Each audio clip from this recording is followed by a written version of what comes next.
في بعض الحالات عند استخدام الواي فاي والبلوتوث معا تنقص سرعة الاتصال بالواي فاي أو تصبح الإشارة ضعيفة.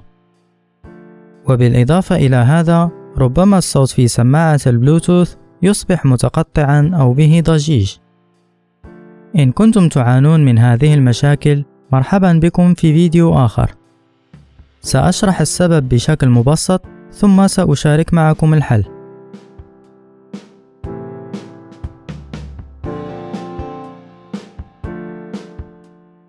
لنبدأ بكيفية عمل الموجه اللاسلكي، ما يعرف أيضا بالراوتر الواي فاي. الراوتر يعمل في النطاق الترددي 2.4 جيجا هرتز، أي أنه ينقل البيانات عبر موجات الراديو يتراوح ترددها بين 2.400 جيجا هرتز و 2.500 جيجا هرتز. لا تقلقوا بعد سماع هذه الأعداد، هذا ليس درس في الرياضيات أو الفيزياء، وسنبسط كل هذا. فالراوتر يعمل على هذه الترددات، لكنه لا يستخدمها كلها في آن واحد، بل يقسم هذا النطاق إلى 13 نطاقا صغيرا تسمى قنوات، ويستخدم واحدة منها فقط. لتبسيط كل هذا، لنعتبر أن هذا النطاق الترددي هو ملعب كرة القدم، وأن القنوات هي ممرات خاصة لتمرير الكرة. وأيضا لنركز فقط على 3 قنوات. عندما يشتغل الراوتر يختار ممر واحد فقط ويستعمله لنقل البيانات، ولا يستعمل الملعب بأكمله. يتم تحديد هذا الممر تلقائيا عندما يشتغل الراوتر لأول مرة، ويمكننا تغييره لاحقا عند الحاجة. والآن لنرى كيف يعمل البلوتوث. تعمل أجهزة البلوتوث على نفس النطاق الترددي، ولكن تقوم بتقسيم هذا النطاق إلى 79 قناة. وخلافا عن الواي فاي يتم استخدام عدة قنوات عند نقل البيانات. فإذا أخذنا مثال الملعب، نجد أن جهاز البلوتوث يقوم باستخدام ممرات متعددة عند نقل البيانات. وخلافا للواي فاي يتم تحديد هذه الممرات تلقائيا عند نقل البيانات، ولا يمكن تغييرها. الآن إذا وضعنا قنوات الواي فاي مع قنوات البلوتوث، يتبين لنا أن القنوات تتداخل فيما بينها. هذا يعني أن عند استخدام الواي فاي والبلوتوث في نفس الوقت، هناك احتمال تداخل الموجات الباعثة من الراوتر مع الموجات الباعثة من أجهزة البلوتوث. عادة عندما يكون عدد الأجهزة النشطة قليلة لن نجد هناك مشكل، ولكن عند تواجد العديد من الأجهزة التي تستخدم الواي فاي أو البلوتوث في مسافات قريبة، بإمكانها أن تسبب تداخل الإشارات التي تؤدي إلى المشاكل التي أحضرتكم إلى هذا الفيديو. فلنتحدث عن الحل الآن. الحل هو جعل إشارات الواي فاي منفصلة عن إشارات البلوتوث بقدر ما نستطيع. وقلنا أن بإمكاننا تغيير القناة في الراوتر وليس في جهاز البلوتوث، فالحل هو تغيير القناة التي يستخدمها الراوتر. ومن أفضل القنوات التي يمكن استخدامها هي القناة رقم 1، رقم 6، رقم 11. لن ندخل في التفاصيل، ولكن هذه هي القنوات المعروفة بقلة التداخلات عند تواجد أجهزة لاسلكية أخرى قريبة.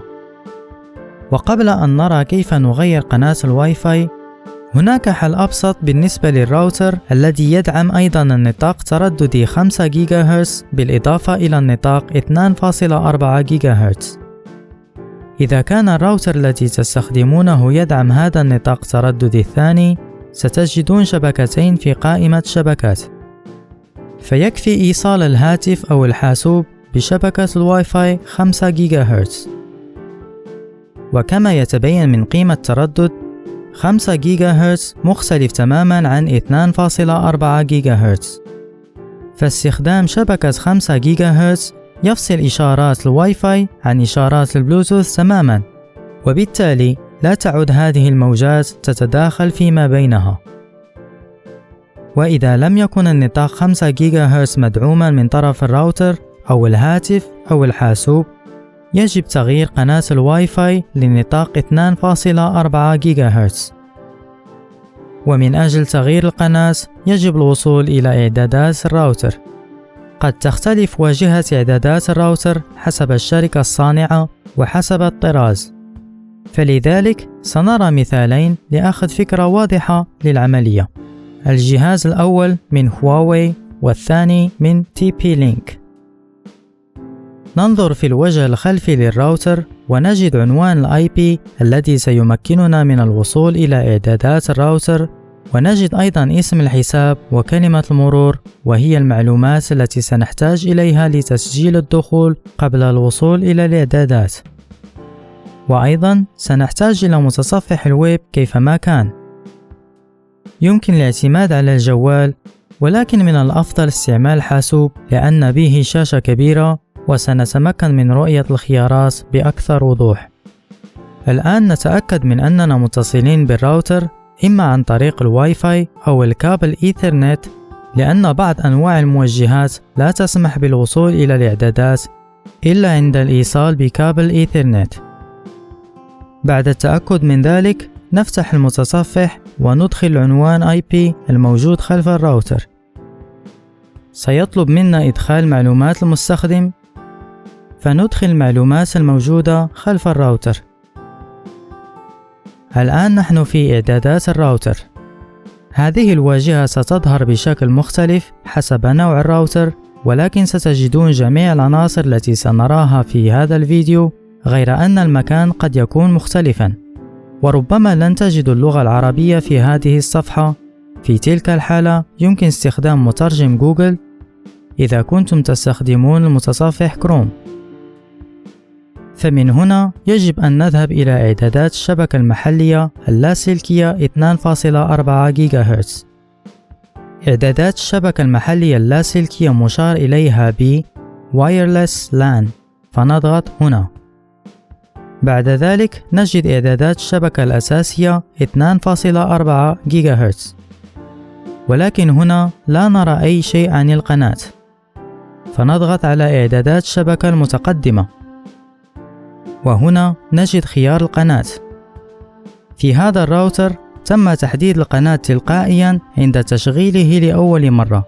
بالنسبة لكم ربما ستجدون تلقائي أيضا، أو ربما ستجدون رقم من أرقام القنوات.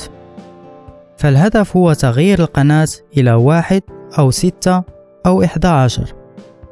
ولكن في هذا المثال لا نعرف ما إذا كانت إحدى هذه القنوات 3 محددة حاليا، لأن وجدنا كلمة تلقائي عوض رقم القناة.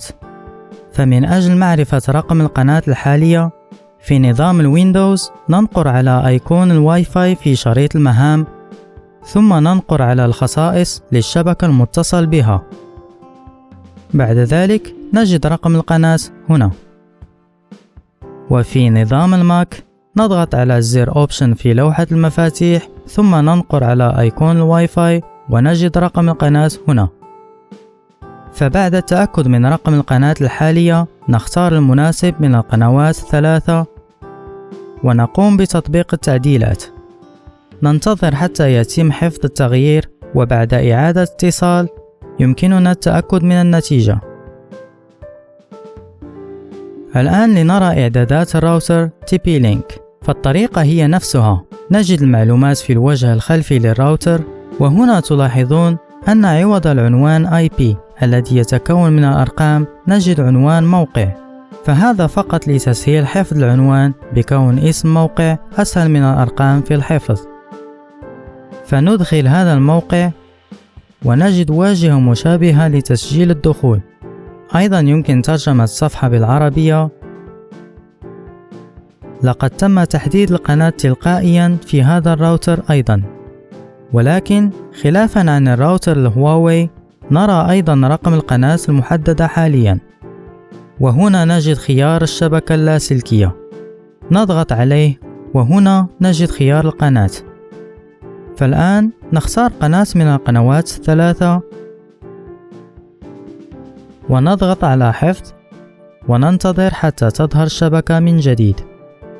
وللإشارة يمكن أن يتم إعادة تشغيل الراوتر تلقائيا في هذه المرحلة، فننتظر حتى تظهر شبكة الواي فاي من جديد، وبعد ذلك يجب أن تختفي مشاكل التداخلات عند استخدام البلوتوث والواي فاي في نفس الوقت. إن وجدتم هذا الفيديو مفيدا تعرفون ما عليكم فعله. إذا كانت عندكم أسئلة ضعوا تعليق واشتركوا للمزيد من الفيديوهات. أشكركم على المشاهدة.